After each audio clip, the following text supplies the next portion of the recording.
Segunda de Pedro, capítulo 1, y leamos de allí los versos 3 al 7. Segunda de Pedro 1, 3 al 7.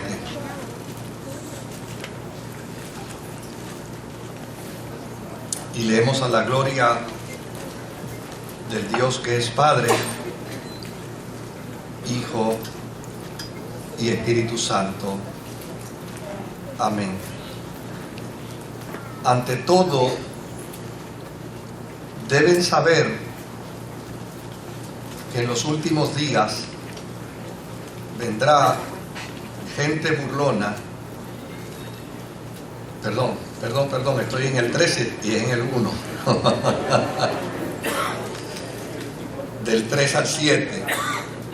Su divino poder a darnos el conocimiento de aquel que nos llamó por su propia gloria y potencia, nos ha concedido todas las cosas que necesitamos para vivir como Dios manda. Así Dios nos ha entregado sus preciosas y magníficas promesas para que ustedes, luego de escapar de la corrupción que hay en el mundo debido a los malos deseos, lleguen a tener parte en la naturaleza divina. Precisamente por eso, esfuércense por añadir a su fe virtud, a su virtud entendimiento, al entendimiento dominio propio, al dominio propio constancia, a la constancia devoción a Dios, a la devoción a Dios afecto fraternal y al afecto fraternal amor. Porque estas cualidades, si abundan en ustedes, les harán crecer en el conocimiento de nuestro Señor Jesucristo y evitarán que sean inútiles e improductivos. Que el Señor añada bendición a su santa y bendita palabra. Cuando uno lee la carta de Pedro, uno va a encontrar dentro de esta carta una serie de información que nos ubica dentro del contexto histórico para poderla entender mejor. Esta es una carta que trata asuntos de la vida de la iglesia, ya no tanto en el inicio del ministerio de la iglesia. Es decir, cuando usted lee esta carta, usted no va a encontrar aquí que se está manejando los problemas que la iglesia primitiva tenía en sus inicios. En esta carta usted observará que los problemas son otros, que las situaciones son otras, que las dificultades son otras. Por el otro lado, dentro de esta carta va a observar también que el énfasis ahora no está solamente en la persona de Jesús y su evangelio, sino que el énfasis está dentro de la experiencia del carácter cristiano. Es decir, aquí hay una intención por parte del autor para que los hombres y mujeres que sirven al Señor, como dice un bumper sticker por ahí, si eres cristiano, que se te note. O sea, es una carta que está dentro de otro contexto, dentro de otra dimensión. Aquí no se está tratando de cómo llegar a Tesalónica, ni cómo llegar a las comunidades de Antioquía, ni cómo alcanzar a los judíos para convertirlos en cristianos. Este no es el problema aquí. Aquí la situación es otra. Aquí de lo que trata es de cómo manejar el carácter y la vida del hombre y de la mujer que sirve a Dios. Desde luego, por el otro lado, otra de las cosas que descubrimos aquí es que esta carta presenta los grandes desafíos que la fe cristiana tiene en este momento. Y uno de los grandes desafíos que la iglesia cristiana tiene es introducirse en la cultura pagana sin contaminarse y lograr, por el otro lado, que la gente que vive dentro de la cultura pagana puedan desarrollar una conducta de vida cristiana que sea distinta a todas las demás religiones paganas que existen en ese tiempo. Así es que el desafío para los cristianos de ese momento era un desafío grandísimo, porque desde luego era invitar a los hombres y a las mujeres a ser cristianos, pero tenían que ser cristianos de tal manera que impactaran la sociedad, que impactaran al mundo dentro de una sociedad pagana sin que ellos se afectaran por el paganismo. Eso es como vestirse de blanco e irse a quemar carbón. No sé, como yo estoy seguro que ninguno de ustedes ha quemado carbón sabe lo que yo estoy diciendo. Pero si usted viste a una persona de blanco y le dice, ahora quiero que vayas al monte, cortes leña y hagas carbón, pero cuidado, que no te manches, cuidado que el humo y la ceniza no dañen tu ropa. Pues de eso es que se trataba. Era invitar a los cristianos a entrar al mundo pagano, conducirse como cristianos con aquella gran consigna que vemos en la Escritura, que se conviertan ellos a ti, pero tú no te conviertas a ellos. Desde luego, Pedro envía esta carta a los creyentes del final del primer siglo. Es una generación distinta. Estos cristianos a los que se les envía esta carta no vieron al resucitado. Estos cristianos a los que se les escribe esta carta no estuvieron presentes en la crucifixión. Estos cristianos a los que se les escribe esta carta no fueron de aquellos creyentes que recibieron el Espíritu Santo en el día de Pentecostés. Esta es una nueva generación. Y a esta nueva generación se les invita a considerar la fe sencilla, la fe firme, la fe que no se muda, que no se cambia. Se les invita a mantenerse dentro del marco de esa fe, a introducirse dentro de las sociedades de su tiempo, pero advirtiéndoles que bajo ninguna circunstancia ellos deben contaminarse.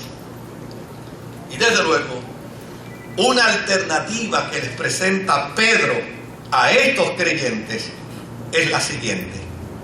Frente a los nuevos retos y desafíos de esta sociedad en la que ustedes están, desde luego es necesario que ustedes puedan conocer, que ustedes puedan saber qué es Cristo para nosotros, qué es Cristo para nuestras vidas, qué es Cristo para nuestra fe y qué cosas yo como cristiano debo esperar dentro de esa confesión de fe.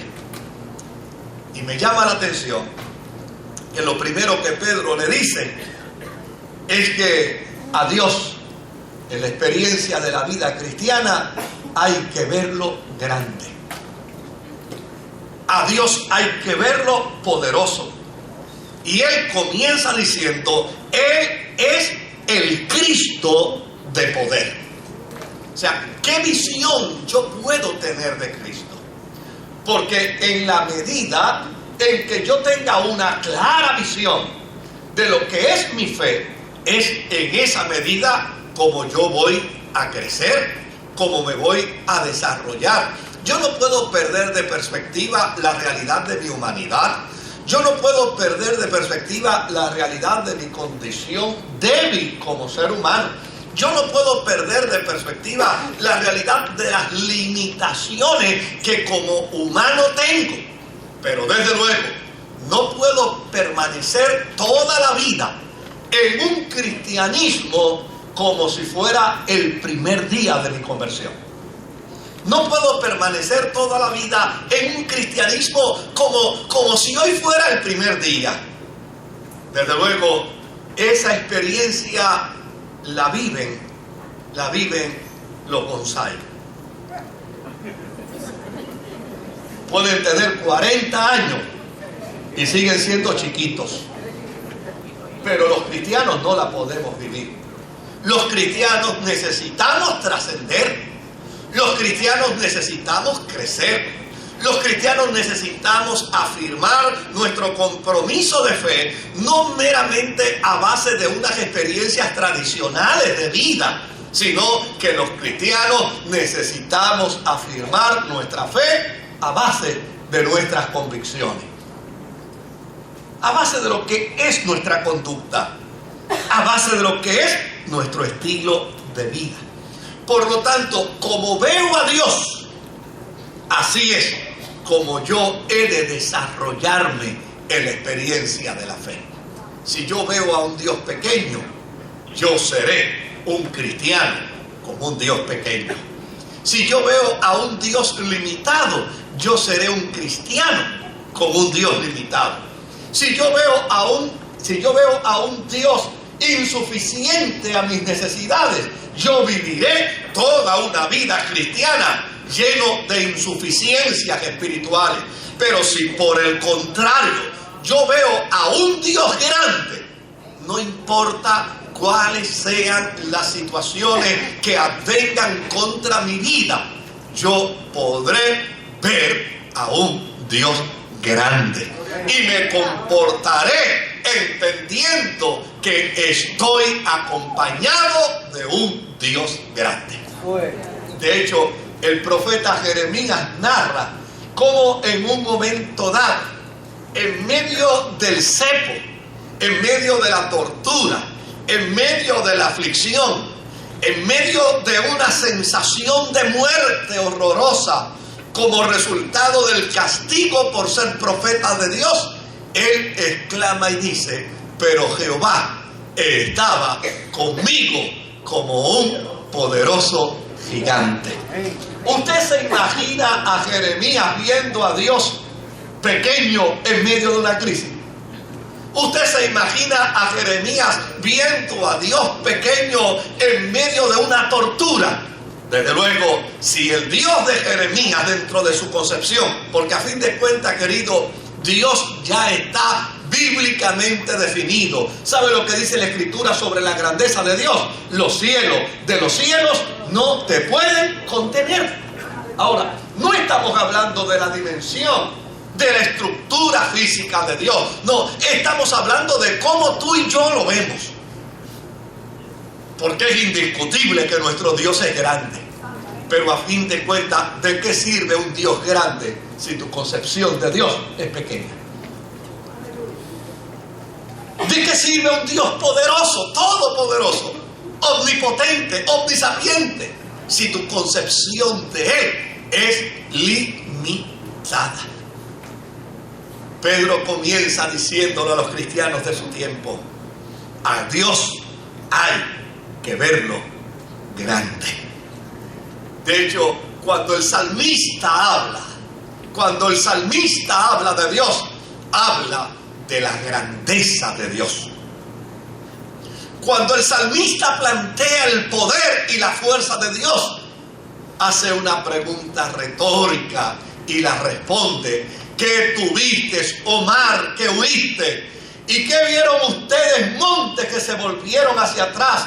Y ustedes que saltaron como ovejas. Y la respuesta que da es: a la presencia de Jehová tiembla la tierra.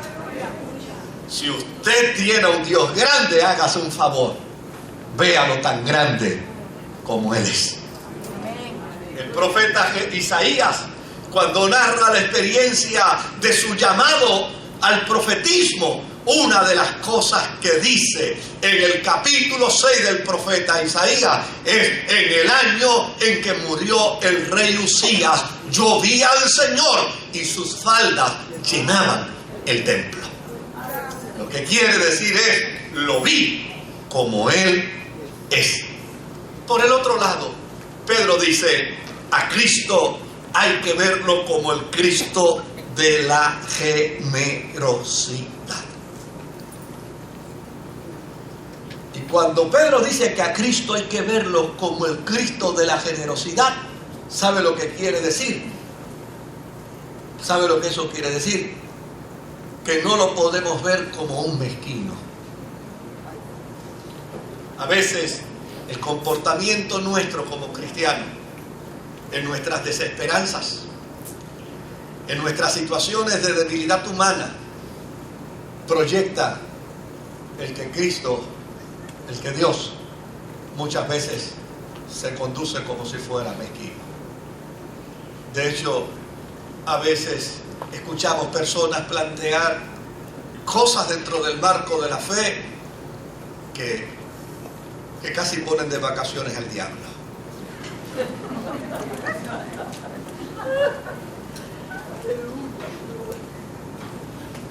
Como por ejemplo, a Dios hay que estarle pidiendo constantemente. Hay que hablarle con claridad porque parece que no entiende. Y hay que pedirle las cosas de manera específica porque Él no sabe de lo que estamos pidiendo. Pedro dice que cuando nos acercamos a Cristo tenemos que verlo como el Cristo de la generosidad. ¿Y sabe lo que quiere decir el Cristo de la generosidad? El apóstol San Pablo lo dijo: el que no escatimó ni a su propio Hijo, ¿cómo no nos dará juntamente con Él todas las cosas? ¿Cuándo será el día que los creyentes determinemos? Ni siquiera se me ocurre pensar que tengo una necesidad, porque si Dios se entera, me la suple. En lugar de pensar que a Él hay que irle a pedir para recordarle lo que necesitamos, para traerle a la memoria lo que es nuestra necesidad, lo que es nuestro problema. A Cristo hay que verlo como el Cristo de la generosidad, que nos otorga las cosas necesarias para la verdadera vida y nos entrega las cosas necesarias para nuestro peregrinar.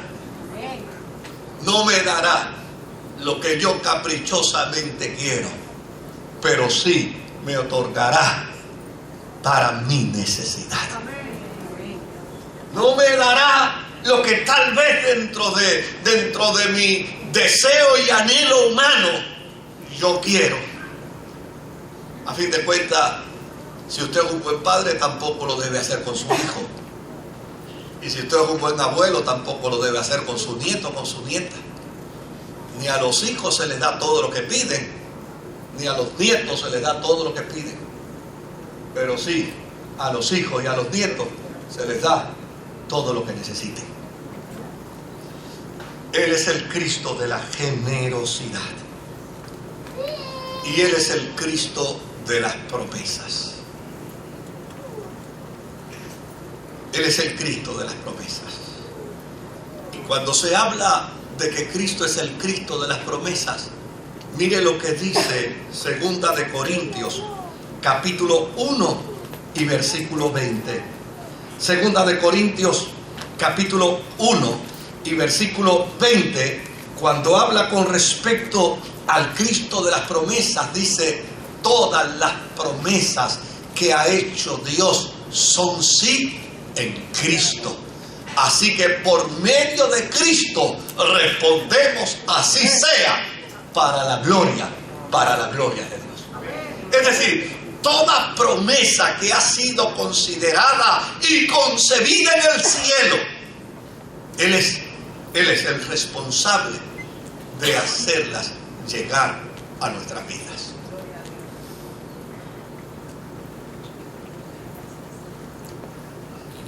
Si vemos a Cristo de esta forma, si vemos a Cristo como un Cristo poderoso, como un Cristo de generosidad, como un Cristo cumplidor de promesas, entonces dice Pedro, nos tomamos de la mano con Él y podemos introducirnos a la sociedad del presente sin temer que el mundo nos corrompa, sin temer que el mundo nos doblegue a sus placeres, sin temer que el mundo haga con nosotros lo que Él quiere, porque a fin de cuentas, en la experiencia con Cristo, Él nos hace participantes de la naturaleza de Dios. A mí me fascina esto. Es una pena que obviamente si empezamos a predicar a las 8:30, a las 8 yo no debo estar más de las 8:30 aquí, porque no los voy a penalizar a ustedes. Pero este es un tema que a mí me fascina extraordinariamente. El que la iglesia pueda entender que en Cristo somos participantes de la naturaleza divina. ¿Y cómo yo puedo afirmar que en Cristo yo soy participante de la naturaleza divina? ¿Cómo lo puedo afirmar? Pues lo puedo afirmar porque Cristo es el Verbo de Dios. Y siendo Él el Verbo de Dios, consustancialmente con el Padre, Él determinó hacernos a nosotros miembros de su cuerpo. Y al ser usted y yo, a través del bautismo, miembros del cuerpo de Cristo, ¿qué quiere decir esto? Bueno, que en el momento en que somos bautizados, en ese instante, Él nos coloca dentro del cuerpo. Y al colocarnos dentro del cuerpo, entonces nosotros podemos decir que somos participantes de la naturaleza divina.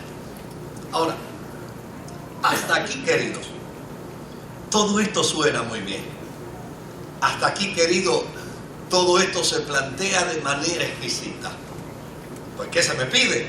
Que vea a Cristo con poder, que vea a Cristo como un Cristo generoso, que vea a Cristo como un Cristo dador de promesas, que entienda que con Él puedo entrar al mundo y a la sociedad del presente con toda su corrupción, pero soy incorruptible en Él.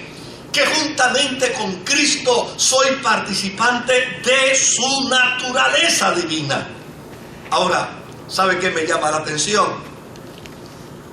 Que Pedro desafía a los cristianos para hacerles saber que somos llamados a desarrollar cualidades y virtudes como resultado de nuestra fe en Cristo.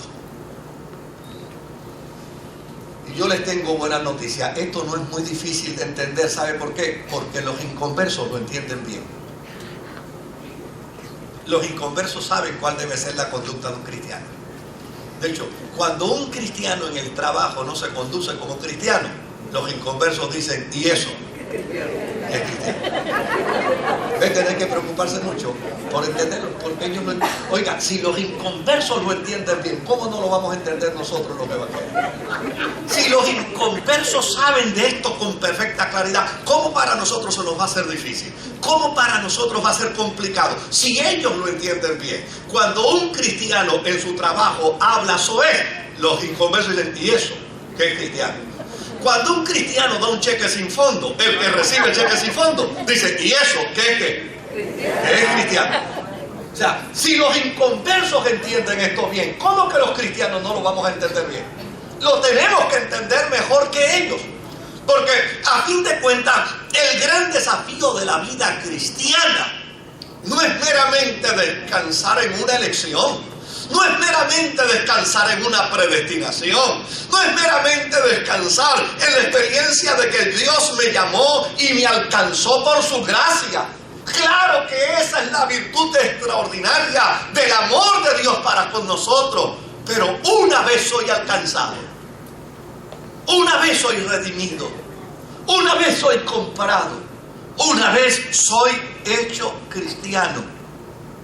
Ahora Pedro dice, se nos llama a desarrollar cualidades y virtudes. Una vez soy cristiano, soy desafiado a desarrollar cualidades y virtudes. ¿Y cómo se desarrollan esas cualidades y esas virtudes en mí? Querido, se desarrollan como resultado del creer. Del creer. Del creer. Si soy cristiano, entonces yo creo. Y si creo, para el que cree, todo es posible.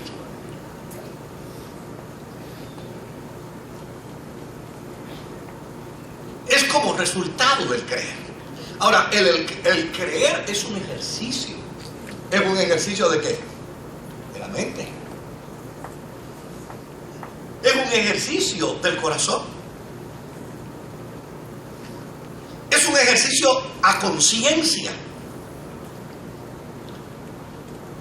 Porque todos los hombres y las mujeres de Dios que hemos sido alcanzados por Dios, necesitamos cooperar con la gracia divina. ¿Y cómo que eso que necesitamos cooperar con la gracia divina? Bueno, pues Dios me alcanzó con su gracia. Dios me alcanzó con su misericordia. Dios me alcanzó con su bondad. Yo no merecía ser salvo. Él me salvó, ok, y ya me salvó. ¿Y ahora qué? Ya me alcanzó. ¿Y ahora qué? Pues para los que creen, para los que postulan y sostienen la predestinación, ok, ya te predestinó. ¿Y ahora qué? Para los que postulan el concepto arminiano, es decir, tú respondiste a su llamado, pues está bien, respondiste a su llamado. ¿Y ahora qué? O sea,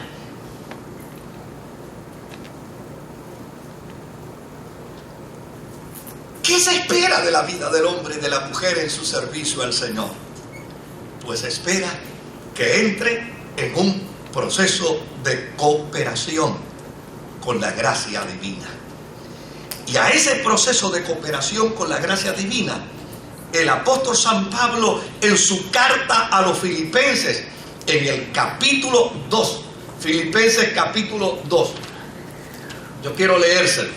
Filipenses capítulo 2, versículo 12 y versículo 13, dice: así que, mis queridos hermanos, como han obedecido siempre, no solo en mi presencia, sino mucho más ahora en mi ausencia, lleven a cabo su salvación con temor y temblor, pues Dios es quien produce en ustedes tanto el querer como el hacer, para que se cumpla su buena voluntad. Es decir, Dios cumplió en ustedes lo que ustedes no podían cumplir. Dios cumplió en nosotros lo que nosotros no podíamos cumplir. Dios hizo por nosotros lo que nosotros por nosotros mismos no podíamos hacer. Pero ahora, yo no sé cuántos de ustedes han leído ese verso bíblico que dice: ayúdate que yo te ayudaré. ¿Verdad? Pero ahora lo que yo debo hacer, no debo esperar que Dios lo haga. Lo que es mi responsabilidad de vida cristiana, no debo esperar que Dios lo haga. Ahora yo tengo el desafío de la fe. Y el desafío de la fe en medio de esta sociedad, ¿sabe cuál es? Que la gente vea a Jesucristo a través de mí. Hace unos años que yo vengo trabajando con un tema con la intención de algún día escribir un libro. Y es precisamente un libro sobre el justo balance de la vida cristiana. Porque si bien es cierto que la salvación no se adquiere por obras, no es menos cierto que después de ser salvos, los cristianos debemos hacer buenas obras. Porque si somos cristianos y hacemos malas obras, entonces no podemos hablar de la bondad del Dios al que servimos. Si bien es cierto, la fe adviene como un acto de gracia a nuestra vida. Porque es Dios quien pone en nosotros el sentido de la fe, para que nosotros creamos y seamos salvos. No es menos cierto que la gracia no nos exime del compromiso y del esfuerzo. Por lo tanto, Pedro le dice a los creyentes, a la fe, es decir, a este proceso que nos lleva a ser cristianos por haber declarado que Jesucristo es el Señor de nuestra vida, a esa fe, a ese proceso, necesitamos añadirle virtud. ¿Y sabe lo que significa virtud? Es excelencia de vida cristiana. ¿Usted ha conocido alguna vez un cristiano de verdad? Se supone que sea usted mismo.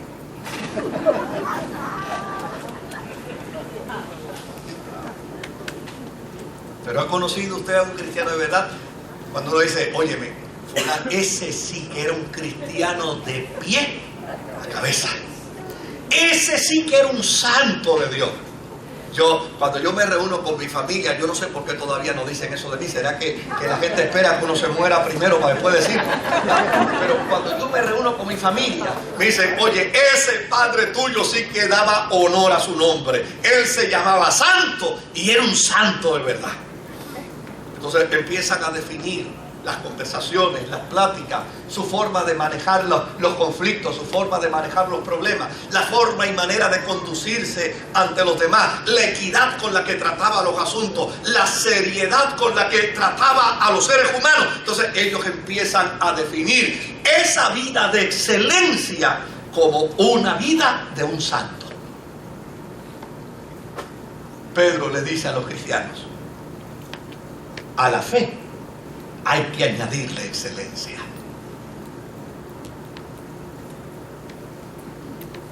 Porque en la vida cristiana no podemos ser cristianos del montón. Necesitamos ser cristianos de excelencia. Y esto quiere decir que yo elimine de mí todas mis debilidades. Imposible. Pero se supone que yo procure ser mejor cristiano hoy que lo que fui ayer. Y trabaje para ser mejor cristiano mañana de lo que he sido hoy. A la excelencia, dice Pedro, debo añadirle conocimiento. Es decir, yo no debo conformarme con una experiencia de vida cristiana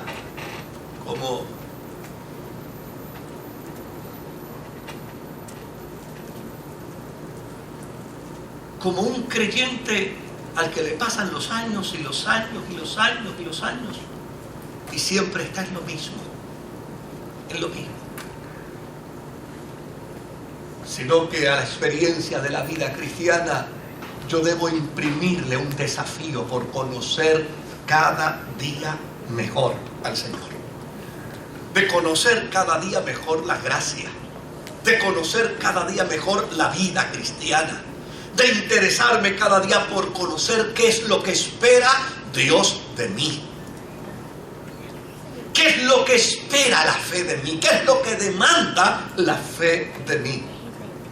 Al conocimiento debo añadirle dominio propio. Oiga, ¿sabe por qué Dios espera que usted y yo tengamos dominio propio? Porque tenemos una vida pasional. Y nuestra naturaleza humana caída está ahí. ¿Y qué es lo único que podemos entonces desarrollar como cristianos? Es una conciencia. Mire, yo me he topado con gente que me dice, mire pastor, yo tuve este problema con fulano, óigame, gracias a Dios que soy cristiano, porque si no. Qué bueno, pues yo te felicito. Pues gracias a Dios, porque pensaste que eres ¿qué? Que eres cristiano. Pues eso es lo importante. Lo que pasó por tu mente, eso tú no lo puedes evitar. Lo que pasó de momento como un flachazo en tu vida, como resultado de la indignación, eso tú no lo puedes evitar. Tú no puedes evitar que te moleste un acto de abuso, de injusticia, de maldad.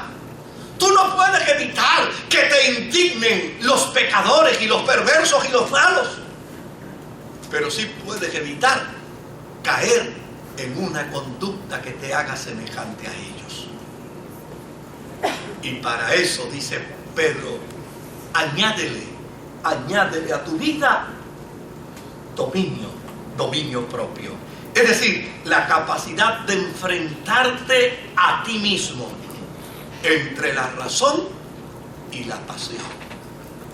Mira, tú no puedes evitar una tentación. Digo, si hay alguien aquí que puede evitar el golpe de una tentación, yo me siento ahora mismo y lo dejo a él que nos explique cómo es que lo hace. No lo puedes evitar. Pero ¿sabes qué puedes evitar? Ser víctima de la tentación.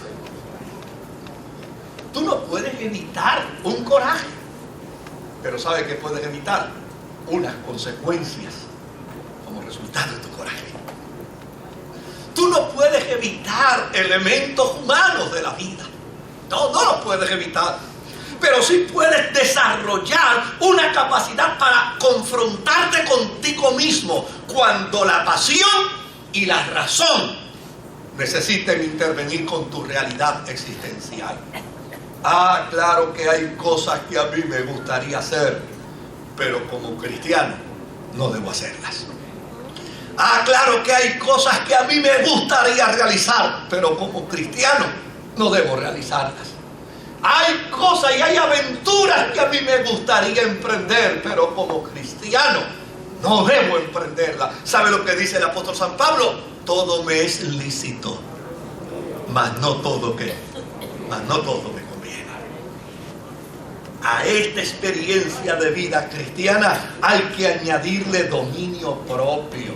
Hay que añadirle dominio propio, porque se te aparecerán momentos en la vida donde el impulso humano querrá manifestarse en ti. Y cuando el impulso humano quiera manifestarse en ti, entonces no olvides que tú tienes la mente de Cristo. Y cuando uno afirma tener la mente de Cristo, dentro del impulso humano, uno aguanta a los caballos y al jinete. Le dice, no, ¿para dónde tú vas? Espérate un momentito. Tú eres cristiano. Y si eres cristiano, este no es tu estilo de vida. Y si eres cristiano, esta no es tu conducta. Y si eres cristiano, esto no es lo que puedes hacer. Tú no puedes evitar que venga un mal pensamiento a tu vida. ¿Sabes la cantidad de gente que a veces llega donde mí afligidos, atormentados, agobiados, porque les llegó un mal pensamiento? Y yo, pues claro, pues a mí me gusta confrontar a la gente. Digo, ¿y tú me puedes compartir el mal pensamiento? ¿Y sabe algo? Que cuando me lo comparten yo descubro que yo he tenido peores que ese. Y ese es tu mal pensamiento. Es un bombito al pitcher con lo que yo he pensado. Es una tontería. Y entonces, ¿qué debo hacer, pastor? Que debe hacer nada. La Biblia dice que tú debes llevar todo elemento antagónico a los pies de Jesucristo y decir, mi pensamiento lo llevo cautivo a los pies del Señor, porque este pensamiento no es de cristiano, porque este pensamiento no responde a mis valores de fe, porque este pensamiento no responde a mi estilo de vida, porque este pensamiento no responde a mi cultura cristiana, porque este pensamiento no se parece a mí. ¿Se acuerdan de David cuando dijo, yo no puedo andar con estas cosas porque yo no he practicado esto? Pues ese pensamiento no se parece a mí como cristiano. No hay que andar dentro del ropaje de una falsa religiosidad. Lo que necesitamos es andar con la corrección apropiada. Fíjense que yo no estoy tomando a otro de ejemplo. Yo hubiera querido tomar a otro de ejemplo, pero yo presento yo mismo, porque a fin de cuentas yo no ando vendiendo mi evangelio, yo ando vendiendo el evangelio de Jesucristo. Amén. Finalmente dice Pedro, y añádele al dominio propio paciencia. ¿Sabes Dios? Habrá alguno que dice, todavía no tengo para matemática ni para español y me estás pidiendo paciencia.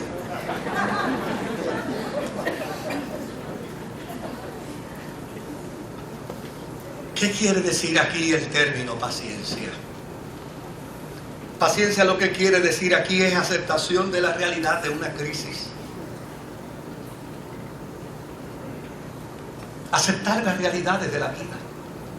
En la paciencia no se oculta nada. En la paciencia no se camuflajea nada. En la paciencia se aceptan las cosas como son. Por eso yo me río tanto con esta gente que ahora usan el lenguaje no lo recibo. Y no lo recibo. ¿Para qué lo vas a recibir si ya lo tienes? Yo me toco con gente con una monga de esas, oiga, me digo, oye, pero tú tienes fiebre. Y dice, sí, pero yo no lo recibo. Si ya lo tienes, lo que tienes que hacer es atenderte la monga esa que tienes. Ya está ahí. No tiene que... No, esto no es cuestión de andar con camuflajeos de vida cristiana. No, querido, usted jamás camine camuflajeado en la fe. ¿Sabe lo que dice la Escritura? Que andes como un soldado de Jesucristo. Que andes con la integridad y con la dignidad del hombre y de la mujer que sirve a Dios. Ahora, la paciencia acepta la realidad de la crisis, pero ¿sabe qué hace? Tiene la disposición de superarla. Es decir, el hombre y la mujer de Dios en la paciencia entiende que una crisis no es otra cosa, sino que una oportunidad gloriosa para mañana contar un testimonio del poder de Dios. Añádele a la paciencia piedad. Y ese término de piedad a mí me fascina. ¿Sabe por qué? Porque piedad es el justo balance del servicio a Dios y del servicio a los hombres. Porque hay gente que sirve a Dios nada más y al hombre que se lo lleva el diablo. ¿Usted no se ha topado con qué? No, yo sirvo al Señor, pero hay uno pidiendo una limosna y no le dan, óigame, de un estornudo. Sí. Hay una persona en necesidad y cambian la cara para el otro lado. No. En el servicio a Dios, dice Pedro, usted tiene que aprender el concepto de la piedad. De hecho, el concepto de la piedad en griego es eusebia. El concepto de la piedad es demostrar que de la misma forma, de la misma manera que queremos servir a Dios, estamos también dispuestos a servir a los seres humanos. Es un hombre y una mujer cristiano que no se esconde para servir, que no se esconde a la necesidad, que no se esconde al problema, que no se esconde a la adversidad. Claro, no tiene que caer de bobo tampoco. Y tiene que servir.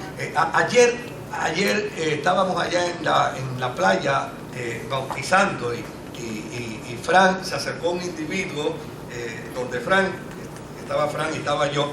Claro, como Frank es más cristiano que yo, pues lo escuchó y él inmediatamente le dijo, mire, que es que yo estoy por aquí, por San Juan, pero yo soy de Corozal y estoy a ver si alguien me da una ayudita para llegar a Corozal. Estoy loco por llegar a Corozal.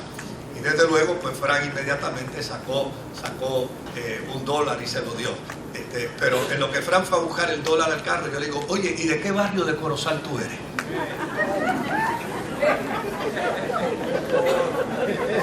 Me dijo, mire, le voy a decir con toda honradez, yo me mudé hace poquito para allá y yo no sé cómo se llama el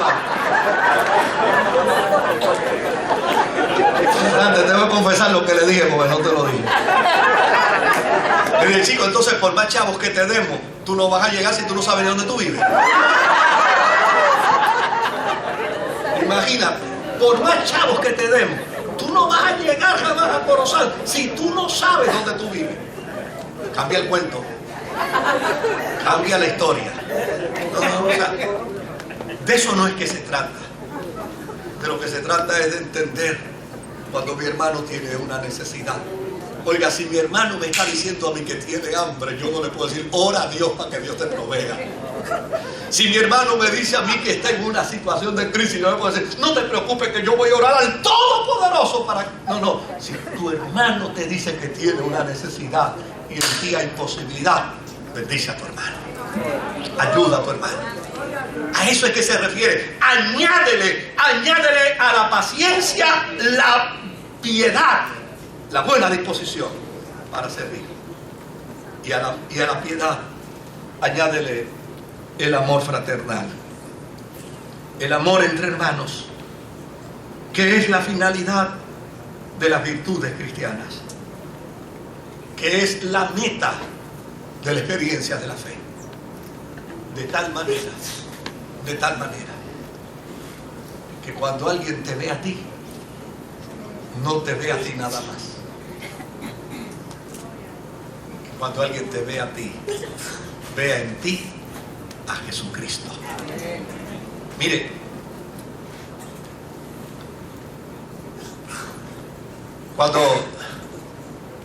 cuando yo ingresé a la policía,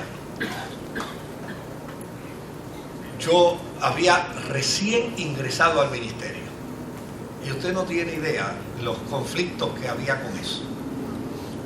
Porque en la organización donde yo trabajaba como pastor, pues no querían que yo trabajara en la policía. Entonces, cuando se empezaron a enterar algunas personas, el texto bíblico de algunos, por excelencia en aquel tiempo era ese, hablaban de mí en los púlpitos y decían que eso no podía ser, que bajo ninguna circunstancia podía ser que un pastor también trabajara en la policía. Bueno, eso. La cuestión fue que me dieron tanto con eso, y me dieron tanto, y me dieron tanto, y me dieron tanto, que un día yo estaba trabajando en un proceso de supervisión en el área del condado. Y desde luego, como yo estaba solo en la supervisión, aproveché para hablar con Dios en el vehículo y hacerle preguntas a Dios. Y mire qué pregunta yo le hice a Dios. La pregunta que yo le hice a Dios fue esta. Le dije, Dios, ya yo sé cómo me ve fulano de tal. El pastor fulano, ya yo sé cómo él me ve. Ya yo sé cómo me ve la pastora fulana de tal. Ya yo sé cómo me ve Sutanejo y Perencejo. Ahora yo te quiero preguntar a ti, ¿cómo tú me ves? ¡Ay, santo! Dime. ¿Cómo tú me ves? Porque a fin de cuentas ya yo sé cómo todos los demás me ven. Y todos los que dicen de mí, todo lo que... Dime tú, exprésame tu opinión ahora.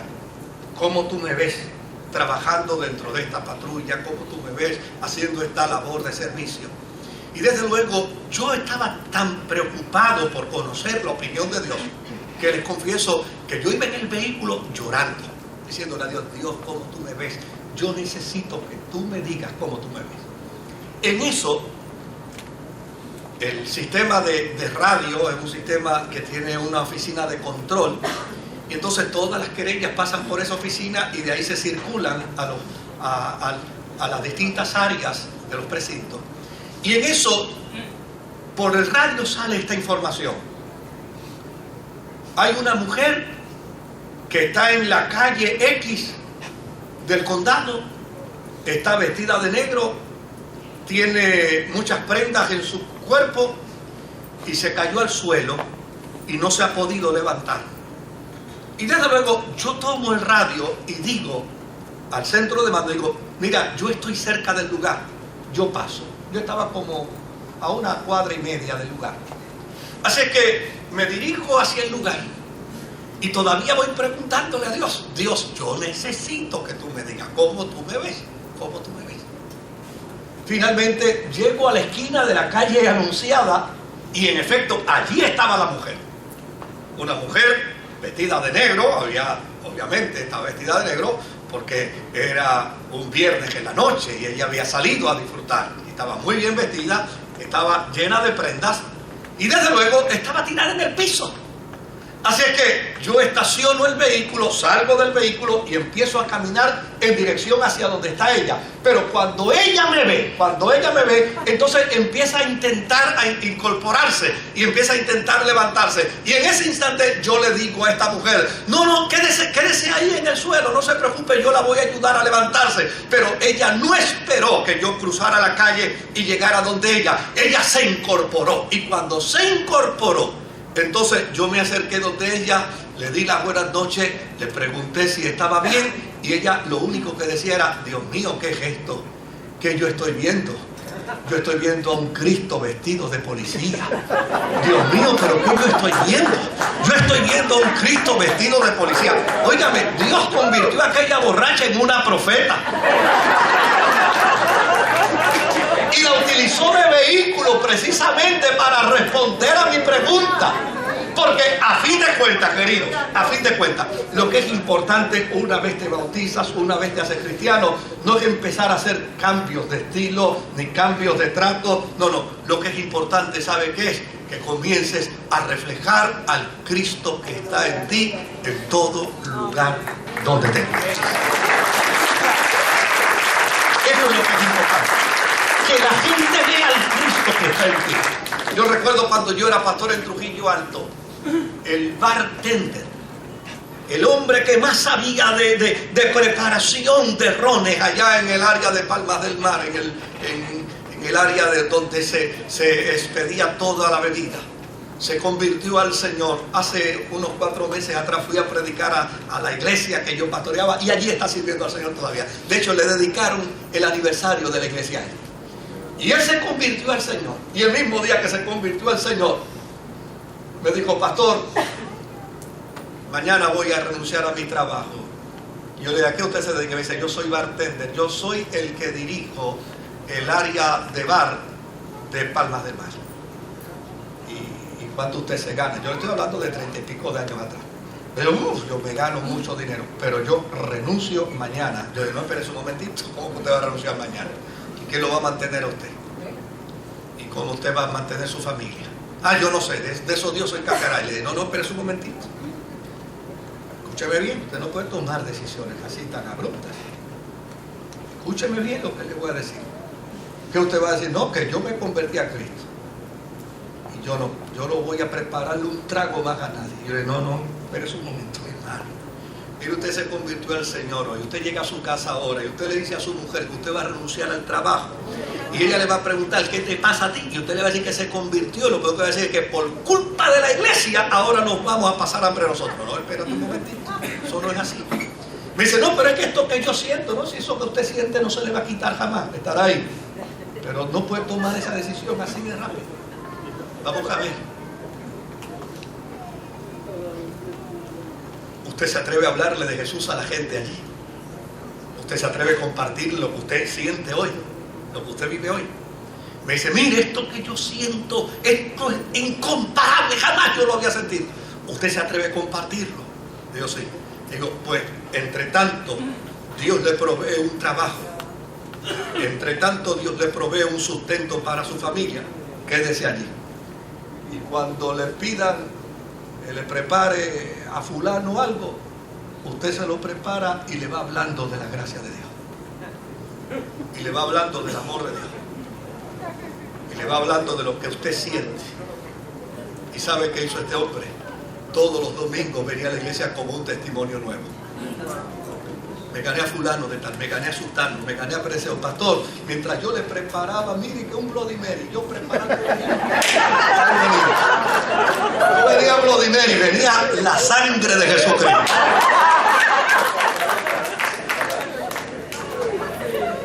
De eso han pasado más de 30 años. Y ya les adelanté.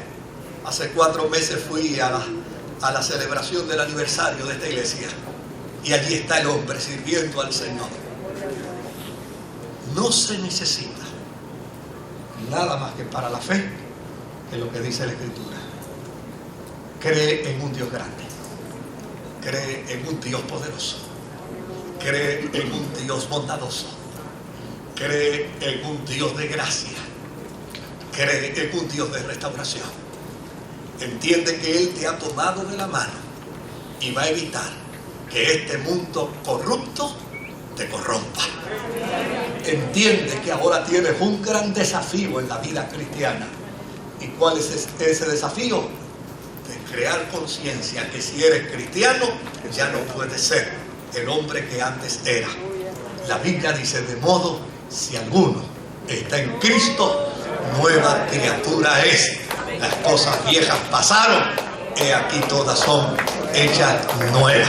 Añade a tu fe virtud, añade a tu virtud paciencia, añade a tu paciencia dominio propio, añade al dominio propio amor, añade al amor la piedad. Y verás que comenzarás a crecer en la vida cristiana y podrás afirmar como Pablo: ninguna cosa creada me podrá separar del amor de Dios, que es en Cristo Jesús, el Señor nuestro. Que Dios me los bendiga, queridos. Les invito a que estemos juntos.